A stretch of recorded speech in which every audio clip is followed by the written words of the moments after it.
আসসালামু আলাইকুম প্রিয় দেশবাসী, আশা করি সকলেই ভালো আছেন। আপনাদেরকে একটা জিনিস দেখানোর জন্য ভিডিওটা করছি। বিষয়টা হচ্ছে, আমি এখন যে জায়গার উপর দাঁড়িয়ে আছি, এটা হচ্ছে এক বিশাল পরিমাণ একটা পতিত জমি। তারপরে একটু লক্ষ্য করে দেখতে পাবেন, মানে অনেক সমতল পরিমাণ জমি পতিত পড়ে আছে।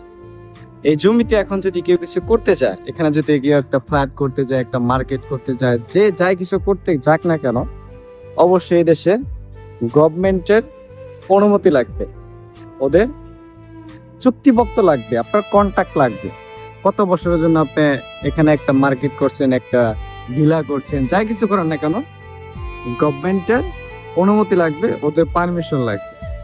আর এই জমি যদি আমাদের বাংলাদেশে, এই সমতুল্য পরিমাণ যদি আমাদের বাংলাদেশে পড়ে থাকতো, পতিত পড়ে থাকতো, এই জমি যদি কেউ কিছু না করতো, এর যদি কোনো মালিক খুঁজে না পাওয়া যেত, তাহলে দেখবেন কিছু কিছু পাতি নেতা আছে না, এরা ভুয়া দলিল পত্র বের করে জমি দখল করতো, সেখানে মাটি কাটতো, ভিগো লাগাতো, বিভিন্ন ধরনের প্রক্রিয়ায় তারা জমিটাকে শুষে খেত।